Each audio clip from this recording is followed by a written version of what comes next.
Hey everyone, good morning, good afternoon, good evening, happy time of day, wherever it is in the world you are.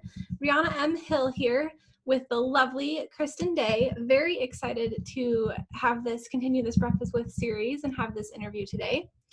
Kristen is part of a visual business. A visual business is aimed to assist smaller businesses with their online presence by means of search engine optimization, pay-per-click advertising, social media, website development, blogging services or content management, email marketing, and other business marketing consulting needs or services, which does include teaching you how to do many of these services with DIY one-on-one coaching. However, be prepared to be overwhelmed. Know that as a small business owner myself, I get it, and I'm happy to help you however I can. So let's get started and get your business on the internet map in front of more eyes. So, great bio there. Kristen, how are you today? I'm good, as well as can be expected during this lovely isolation that we're all dealing with all over the world. So, but otherwise, pretty good. Can't complain. Excellent. That's great. Well, thank you so much for being here. Really appreciate your time and really looking forward to hearing your story. Great. Thanks for having me. Let's go ahead and kick this off with a very important question. How do you like your pancakes? I like mine with cocoa and chocolate chips. So mini chocolate chips thrown in there. And then, of course, before you flip them over, you got to add some more just for fun. Absolutely. All the extra chocolate then. Yes, yes. How about you? I'm a big fan of blueberry maple syrup. Yes, I love me some blueberry too. You got to be fresh though. That's for sure. Oh, yes. Agreed. Very cool. So tell us a little bit about who you are, as a person. Like, what is it that makes you you? Well, I'm a mom, a wife. I have actually two girls, almost 21 and almost 24. Of course, I'm an entrepreneur, super organized and a planner. So I love planning. So this stuff has been a little hitch in my planning spectrum. I'm also an extrovert, like huge extrovert. So again, this is driving me nuts and I'm missing my girl time. I also am athletic, so I do a lot of working out. I work out daily. So, some days may not look like it. Some days we have our moments, but I work out every day because I enjoy, of course, that's the social thing. So when you work from home, you don't get out as much. And so this is my engagement with people and trying to stay healthy. And I am a competition shooter. So I shoot matches across the United States for fun.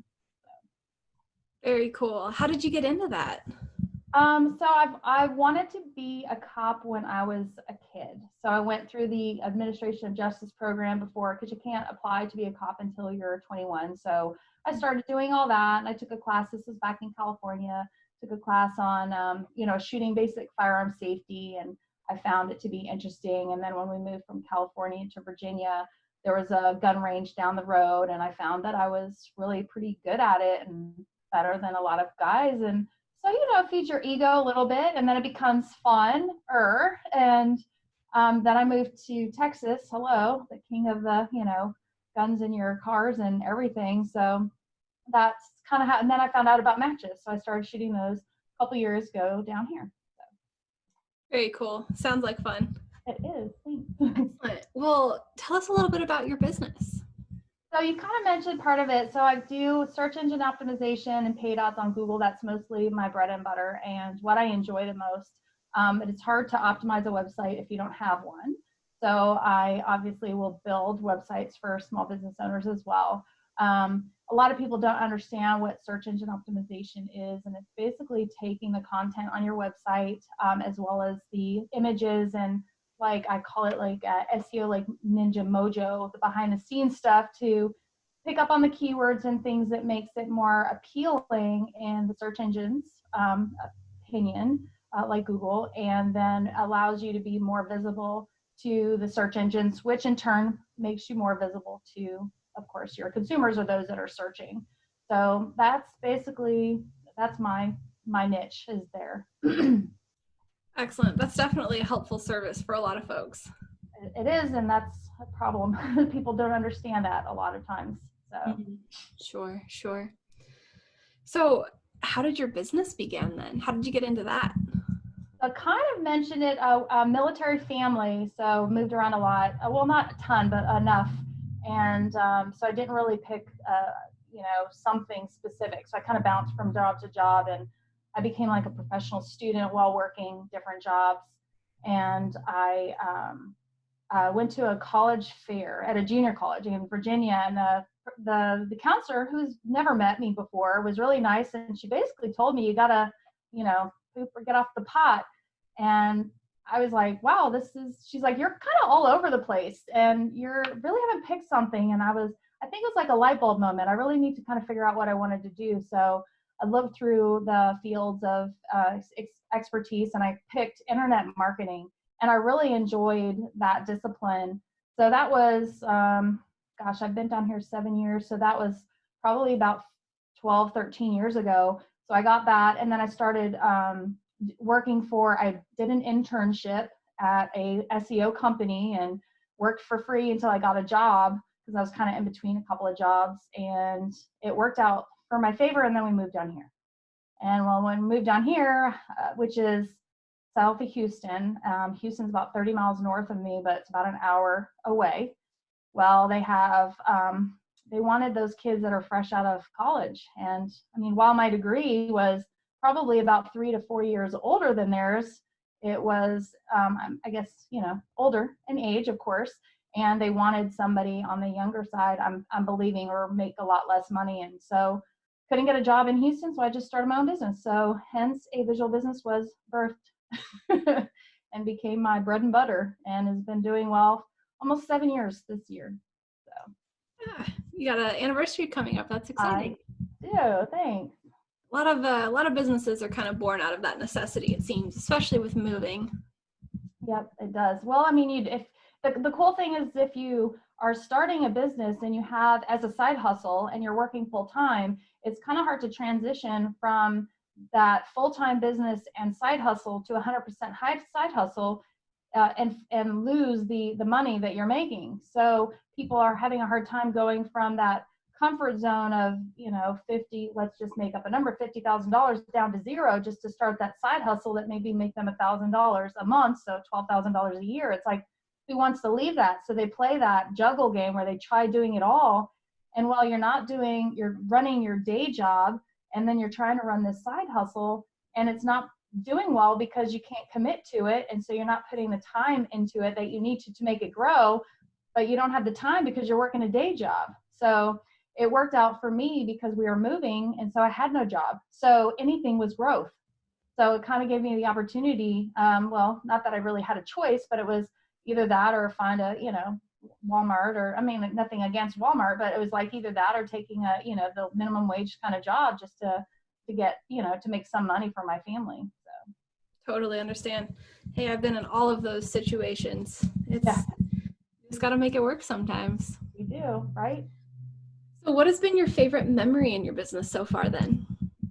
Thinking about that when I saw this, and I was like, I don't really know that I really have a favorite memory, but what I do enjoy is looking back, because now that I've been in almost 7 years, is seeing my growth and how that I've managed to kind of hit those, first year, third year, 5 year kind of, boundaries.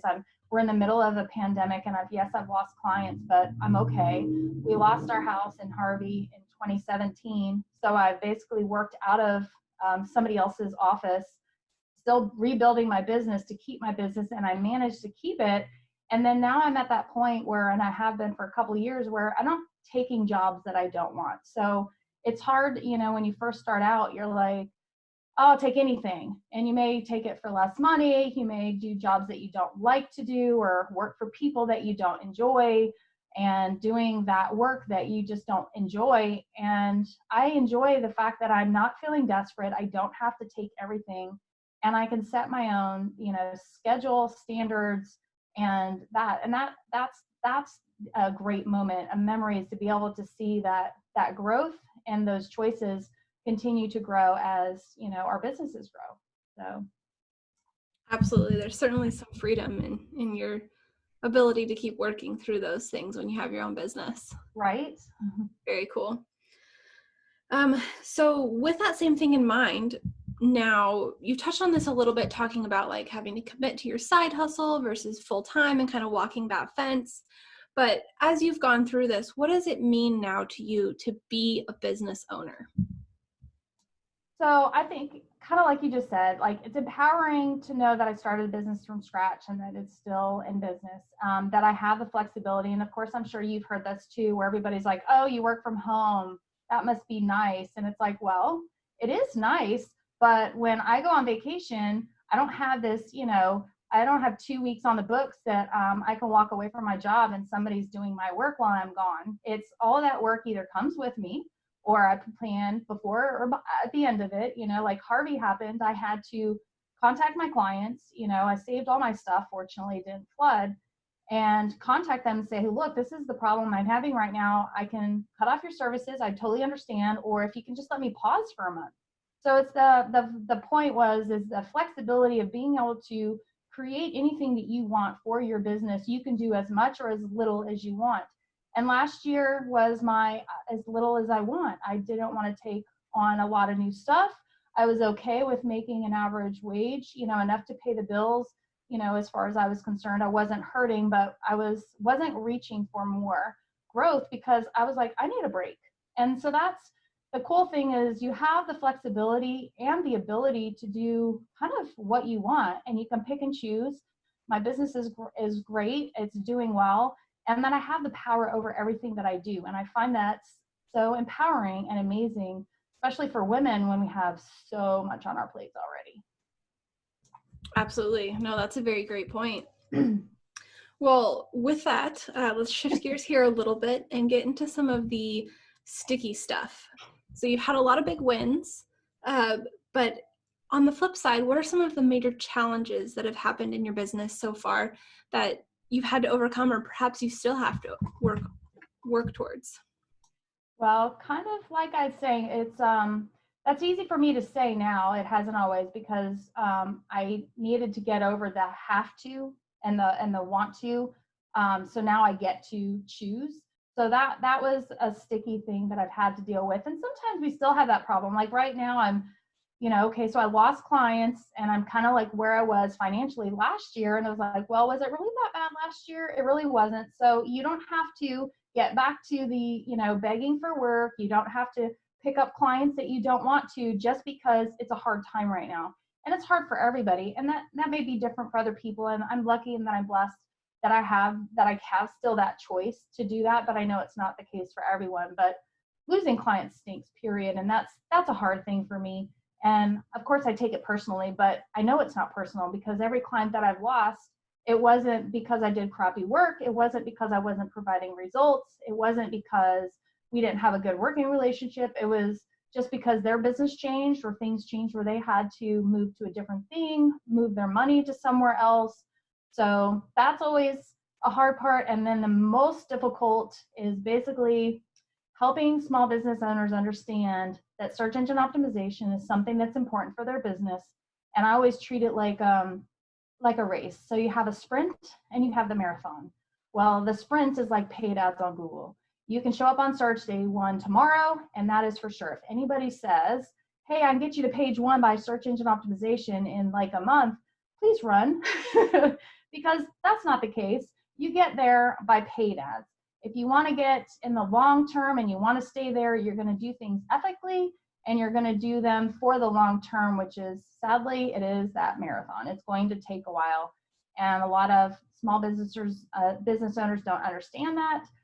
They don't know why, they don't know how, and they sometimes refuse to accept it, and they just think, oh, well, I don't have to do it. It's like, okay, you don't have to, but know that you're not going to grow and your website's not going to improve if you do nothing to it. So that's always hard for me, because I want them to grow. I want small business owners to flourish. So Absolutely. This world, this online space can be very confusing as too, because there's just so many different parts that, oh, you need to do this, you need to do that. It can be very hard to distill down.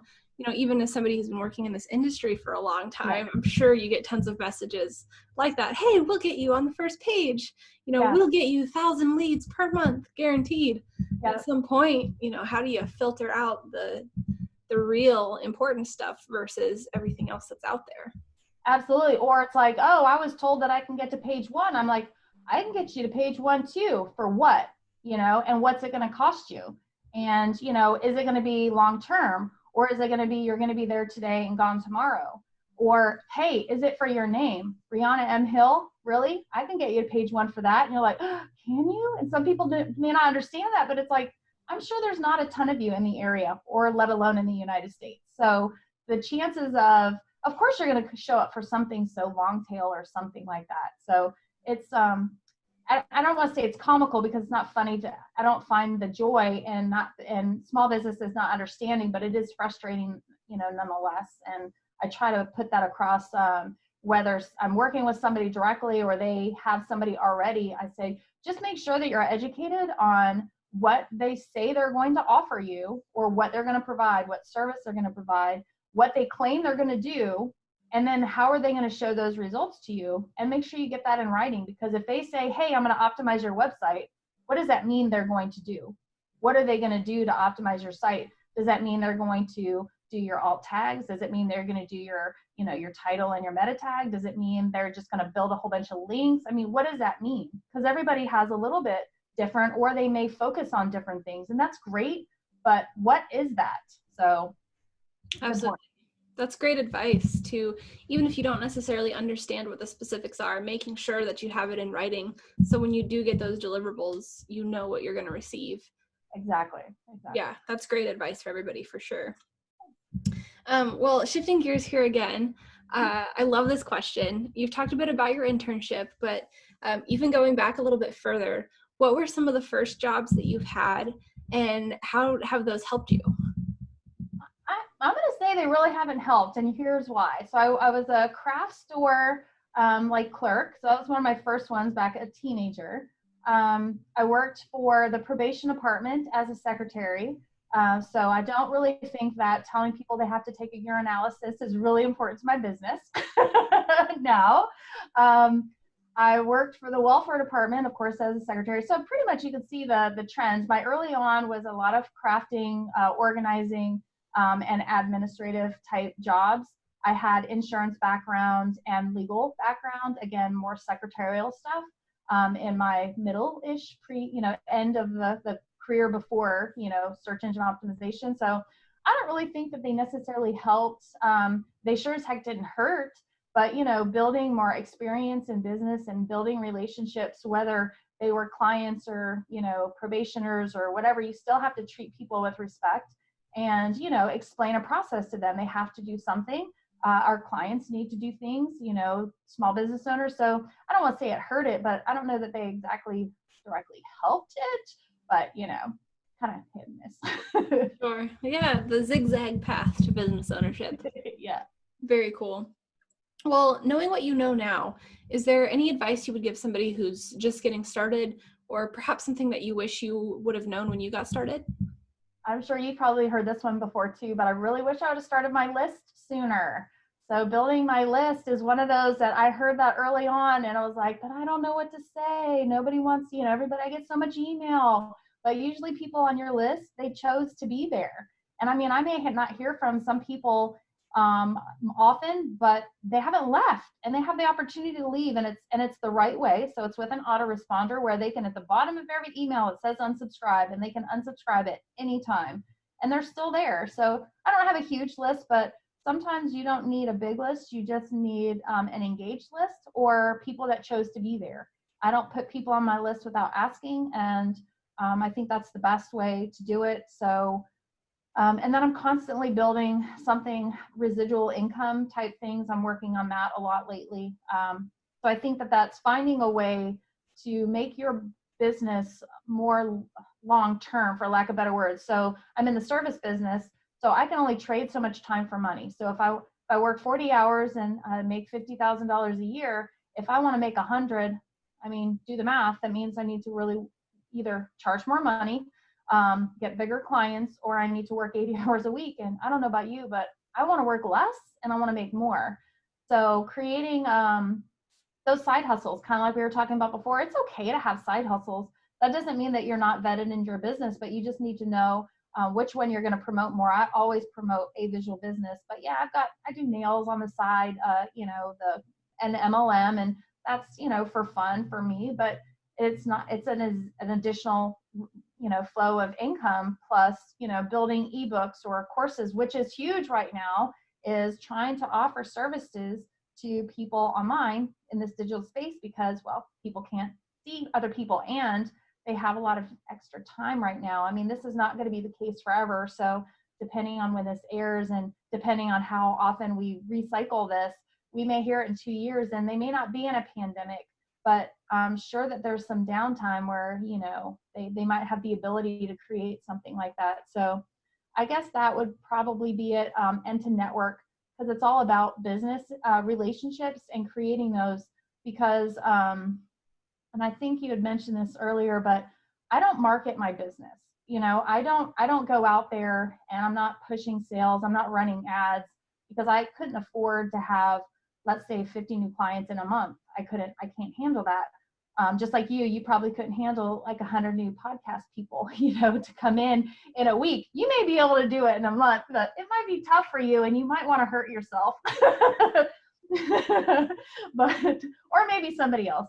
But, it'd be a lot of work. It sure would, and you might be really exhausted. But my point is, 95% of my business is word of mouth and is referral business. So that like kind of speaks a lot to like how hard I build my relationships. And again, it kind of helps to be an extrovert, but introverts can build great relationships too. It's just you're going to build them differently. So. Absolutely, no, that totally makes sense.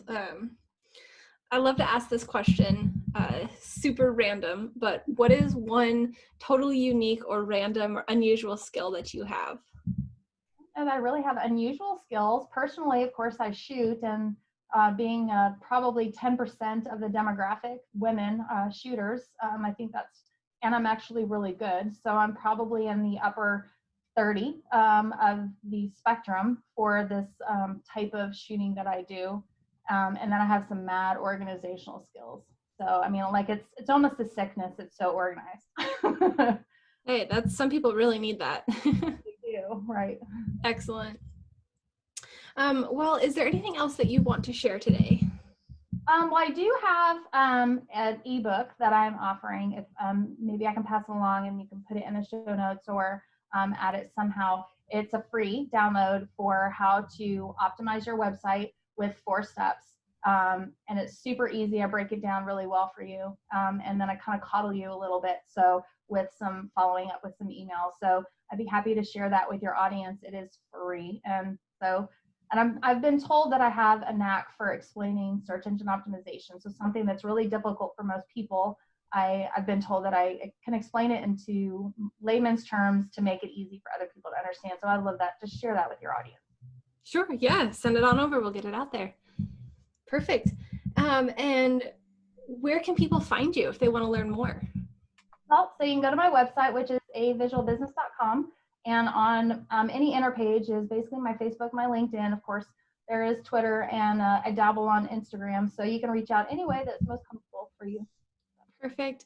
Well, Kristen, thank you so much for being here and sharing your story. Lots of good nuggets of advice here for everybody. Really appreciate it. Well, I appreciate your time so much for having me, Rihanna, and I look forward to hearing more. Cool. Thanks so much. Take care, everybody.